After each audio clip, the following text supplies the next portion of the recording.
Assalamualaikum warahmatullahi wabarakatuh. Semangat pagi. Bunda-bunda tentu saja sudah menyiapkan makanan buat anak-anak dan suami kan? Siapin bekal belum? Nah, ambil nonton YouTube kayak gini sambil nyiapin bekal. Dan udah mikir belum makan paginya apa, siang apa, malam ada apa? Itu harus cepat dipikirkan agar gizi keluarga bisa tercukupi dengan penuh kasih sayang masaknya. Bun, kali ini kita mau diskusi sesuatu yang menarik banget, bisa jadi masukan buat bunda dan juga semua teman-teman bunda di dalam ruang curhat kali ini bersama Poppy Amalia. Dan tentu saja kalau ingin curhat kayak gini tidak bisa dilanjutkan kalau belum subscribe.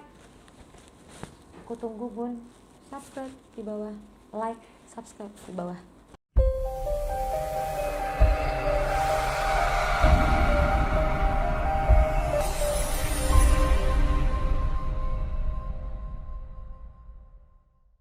Gitu dong bun. Nah, penasaran kan bun? Aku ditemani nama siapa? Saya ditemani dengan Wela. Bunda masih ingat gak Wela? Sebuah kisah yang pernah dulu jadi viral di Indonesia.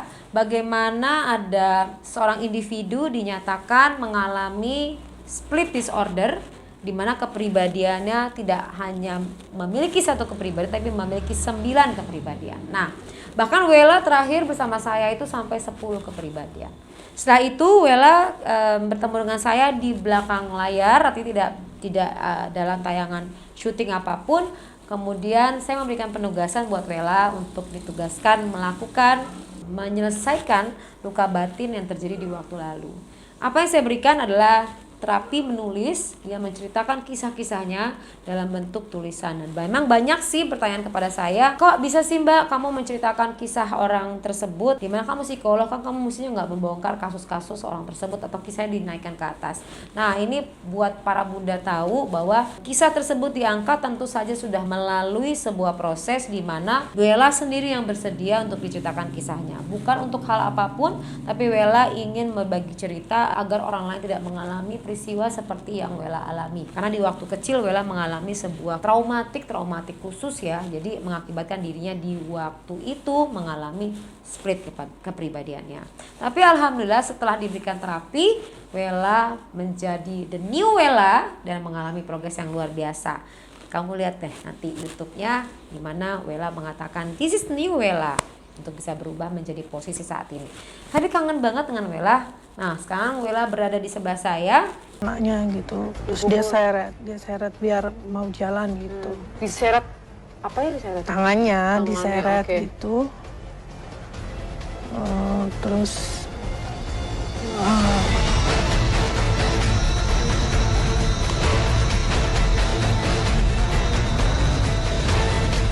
Ada suara yang mengatakan sesuatu kepada kamu karena mengingat kejadian tersebut.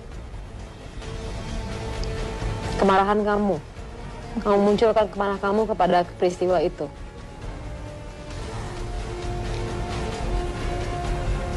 Kamu nggak sanggup mengingat kejadian itu.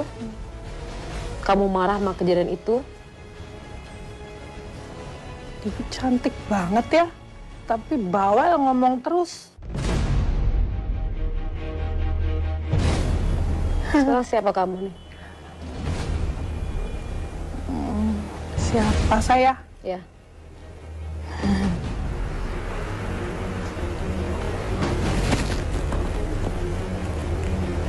Siapa kamu sekarang? Saya Naura, mau apa? Nah, aku bersama Wela. Halo.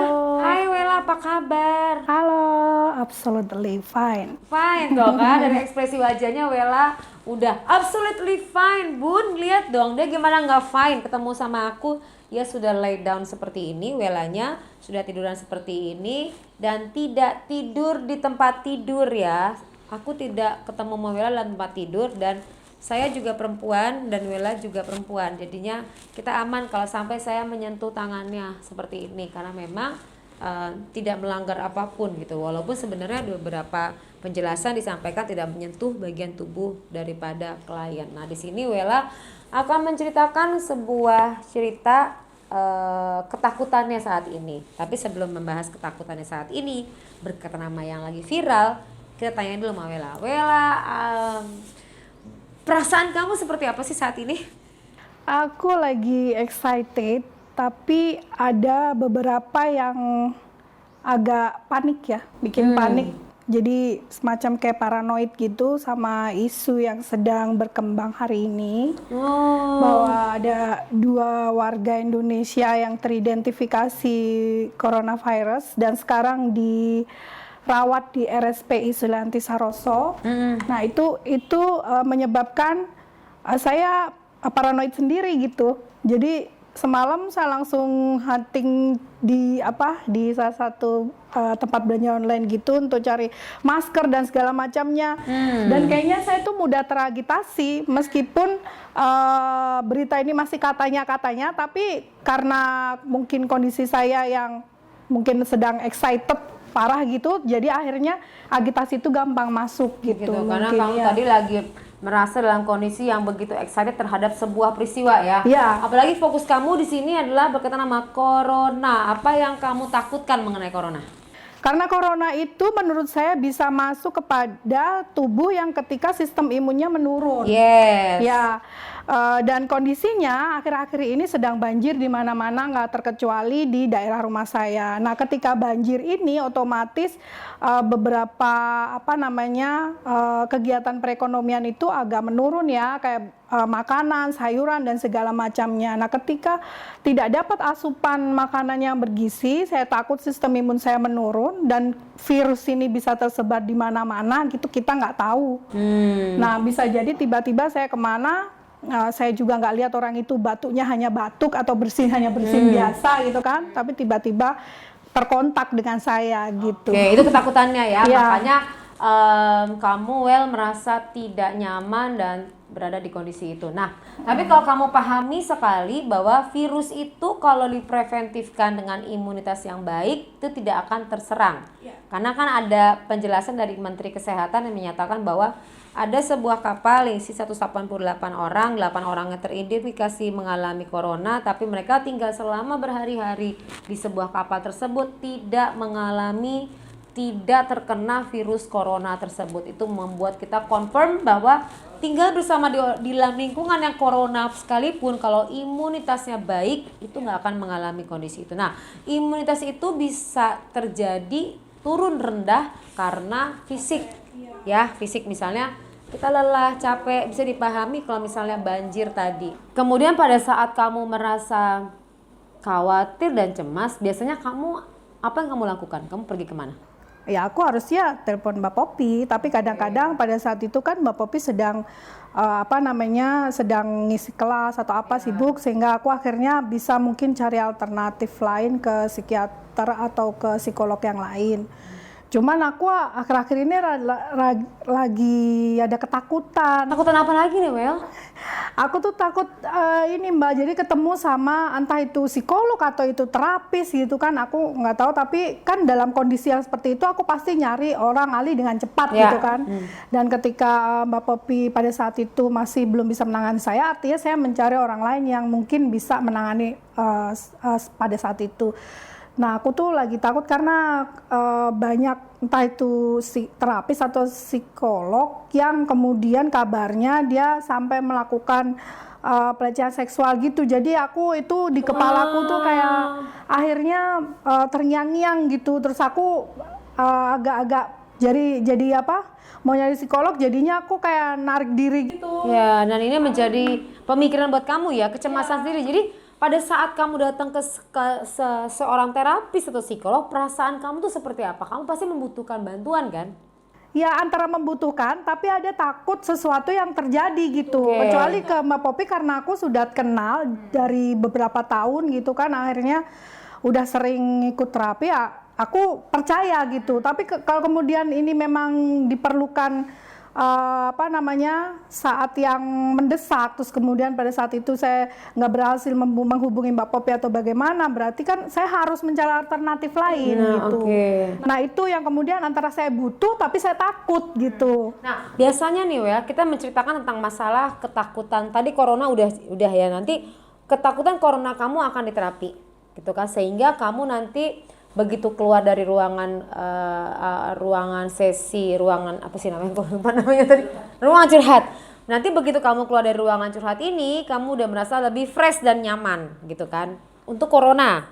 Nah sekarang kamu ada ketakutan lagi nih yang lain, kamu takut sekali, kamu punya ketakutan untuk bertemu dengan terapis atau psikolog lainnya selain aku gitu kan. Nah nanti aku akan ngasih terapi juga, tapi kita perlu memahami ini dulu.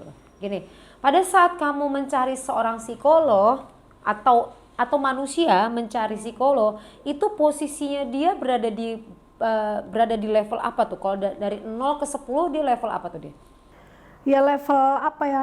Level 10 ke ini apa namanya? Ke Kebutuhannya. kebutuhan. Kalau 0 itu paling rendah, kalau 10 paling tinggi.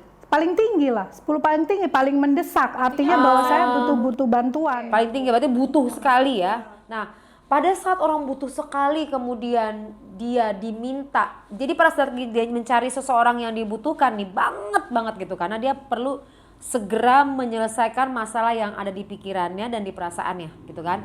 Nah, pada saat mencari orang harapannya tinggi nggak? 0 sampai 10 harapannya berapa? Ya 9 sampai 10 harapannya. Nah, harapannya dia sudah bisa tenang dan lebih baik.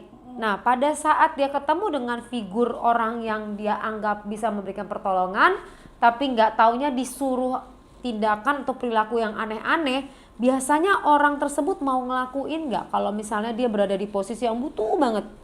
Ya karena kita kan tidak tahu ya prosedur, maksudnya tidak semua orang tahu prosedur untuk menjalankan terapi itu seperti apa. Ada metode-metode yang kita juga nggak hafal gimana, tapi pada saat itu kita butuh. Ya artinya kita akan ngerasa bahwa itu adalah bagian dari proses terapi. Nah, kamu bisa nggak ceritain pengalaman kamu? Soalnya pada saat kamu cerita kayak begini, kamu menceritakannya seolah-olah itu ada di dalam data otak kamu. Ya, aku pernah ngalamin itu pada tahun 2009. Pada saat itu saya masih tinggal di Surabaya ya, 2009 awal ya, 2008, antara 2008 2009 gitu. Nah, pada saat itu karena kondisi saya memang lagi parah banget gitu kan, antara sadar dan nggak sadar dan nggak gitu. Terus kemudian saya dan ibu saya itu menemui seorang hipnoterapis gitu. Hipnoterapis, saya nggak tahu dia psikolog atau terapis aja atau bagaimana, tapi dia membuka kelas hipnoterapi secara private gitu. Dan pada saat itu saya mengambil paket ya, satu paket itu untuk 3 sesi pertemuan. Dan itu memang mahal harganya pada saat itu. Nah kemudian di sesi pertama saya datang situ ditemenin sama ibu, tapi karena tempatnya itu kayak tingkat gitu, terus ibu saya itu nunggu di bawah, nggak boleh ke atas pada saat itu. Emang dilarang sama si terapisnya? Ya, disuruh nunggu di bawah di ruang tunggu. Terus saya dimasukin ruangan, kira-kira ruangannya ya ruangan kamar gitu, berapa ya, 3 kali 4 ya. Nah, ruangan itu terus di situ ada sofa panjang, sofa biasa gitu, terus saya ditanyain. Kayak begini? Oh enggak, sofa Oh panjang. sofa, oke. Ini kan ini ya kursi ya. Kursi itu sofa panjang yang bisa buat tiduran gitu. Oke. Terus tadinya aku ditanya dulu seumpama sekarang misalkan kamu emosi tuh level berapa emosimu kayak gitu-gitu dan segala macamnya. Terus kemudian aku di tap jadi dari tangan jari terus kemudian sampai ke sini tuh di tapping gitu. Terus kemudian dia meminta saya memejamkan mata, terus membayangkan saya berada di safe place gitu, ada di tempat yang aman. Terus dia tanya bahwa apa yang kemudian menjadi masalahmu akhir-akhir ini, dan saya menceritakan, saya sangat emosional, saya menangis. Tiba-tiba dia memeluk saya. Dia laki-laki? Laki-laki. Memeluk saya, terus saya mulai nggak nyaman. Karena nggak nyaman, tangisan saya makin pecah gitu loh, makin pecah. Makin itu. Jadi karena kamu nggak nyaman, akhirnya kamu malah makin nangis? Iya, makin nangis gitu kan, nggak nyaman. Tapi saya bingung apakah mungkin kayak gini gitu. Terus tiba-tiba ketika saya menangis, saya cerita tentang hal-hal yang terjadi pada saya, dia tiba-tiba menciumi kening saya. Jadi dia menciumi kening saya dan saya mulai kaget gitu kan. Kagetnya saya pada saat itu saya sedang menceritakan trauma yang berkaitan dengan seksual harassment, dan kemudian dia melakukan itu, saya secara refleks mendorong dia dan saya lari keluar dari ruangan itu sampai barang saya masih ada di situ. Jadi saya lari keluar sampai turun ke bawah. Nah itu mama kamu kan ada di bawah? Iya, akhirnya saya histeris sama ibu saya, terus saya bilang, mama aku nggak mau lagi. Terus lu kemana? Terus si terapis itu datang, terus dia bilang, Bu, saya minta maaf nih anaknya gini. Terus akhirnya si terapis itu karena tas saya tertinggal di situ, dia kasih. Dan terapis itu masih sempat bilang sama ibu saya, maklum Bu, baru permulaan, dia bilang. Dan saya langsung menyatakan pada saat itu, saya nggak mau lagi balik ke sini. Loh, itu masih ada 2 sesi? Enggak, saya bilang. Tapi nggak ceritain sama orang tua kalau misal kenapa? Nggak, saya cerita sama mama saya akhirnya. Diceritain. Saya nggak, mama bilang apa? Dan mama saya akhirnya menyetujui. Emang begitu ya kalau terapi? Terus kayaknya dia tanya sama teman-teman. Jadi banyak sekali orang-orang awam itu tidak paham ya. Iya. Jadi pada saat mereka disuruh ngapain aja, mereka ngelakuin. Iya, karena tidak paham. ya, satu tidak paham, yang kedua kalau orang bingung gimana sih? Do anything and everything ya. Oke, nah ini ketakutan yang kamu rasakan ini ini kerap kali muncul nggak pada saat mencari seorang terapis atau psikolog? Ya akhir-akhir ini ya untuk hipnoterapi akhirnya saya memang menjadi sangat hipnoterapi. Akhirnya sangat aku kalau misalkan orang mau banyak orang meminta aku ayo kita hipnoterapi. Jadi aku defense jadinya karena aku pernah mengalami peristiwa kayak gitu. Jadi aku akhirnya kayak ya mohon maaf jadi mengeneralisir gitu loh, karena ada peristiwa yang pernah saya alami yang nggak enak. Nah, oke. Nah, itu akan menjadi pertimbangan bagi orang yang ingin berkunjung atau menemui psikolog maupun terapis ya.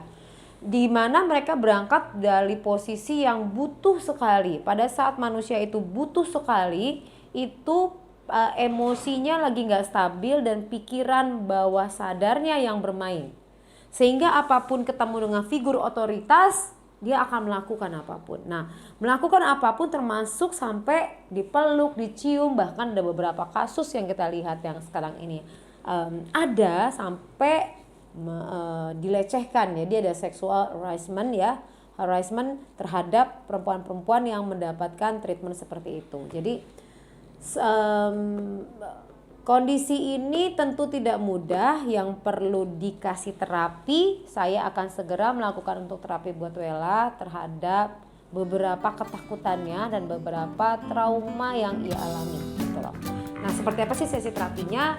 Saya akan menggunakan tekniknya dinamakan adalah timeline terapi.